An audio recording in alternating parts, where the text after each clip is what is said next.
Well, the fellowship that I received was the Jaroslawski Foundation Research Chair in Aboriginal Studies at Vancouver Island University.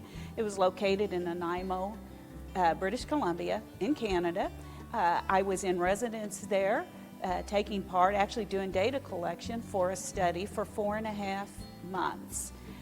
It was part of the Canada Fulbright, and so as a result of that, I was able to go through what they call the ethics board to take part in my research, to actually go into the study in a way that not only was ethical, but was also, I think, developed in a way with community members. So I was very interested in coming in per my proposal to look at the retention rates and retention factors for First Nations, Métis, and Inuit students.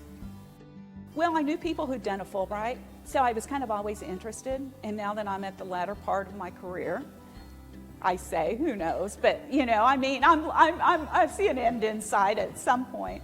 So I was thinking it may be time to take a sabbatical, take a year off and actually focus in on some research. And so I wanted to go to a country where they spoke English. And someplace that was close enough to home that if I needed to get back, and my husband, who's retired, went with me. So we were both in residence, and he was my driver. And he said instead of driving Miss Daisy, he's driving Miss Crazy. So we drove up. He drove us up there. So we drove and got on the ferry and over to Vancouver Island. And the primary focus of it was to look at cultural factors that have helped these students to obtain higher education. So this was something that was important to me because I am a citizen of the United Ketua Band of Cherokee Indians. And it also had a personal emphasis for me because I went here at Northeastern State University as an undergraduate student. And I, from personal experience, knew the changes that higher education can make in students, and primarily for the better.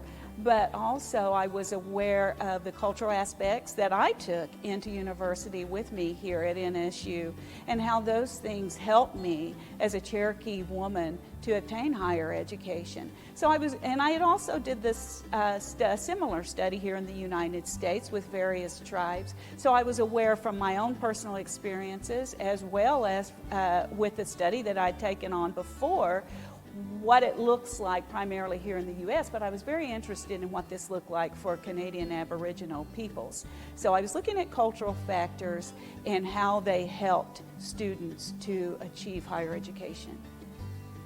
So I think what it brought back to the classroom was richer information. It allows me to cast a wider net informationally and give that back to the students.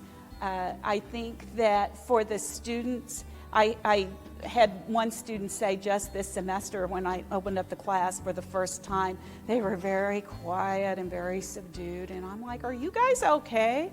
And so finally a brave one spoke up and said, well, you know, we were afraid to come in here. And I said, why? And they said, because we looked you up on the internet and we saw your picture and we said, wow, we better pay attention. She's the real deal. And I think part of that has to do with when they see faculty who've accomplished things in research and also on an international level, I think that in some ways it does cause them to pay attention more and feel like that they are in a place where faculty have those relationships with students and faculty walk the walk and talk the talk.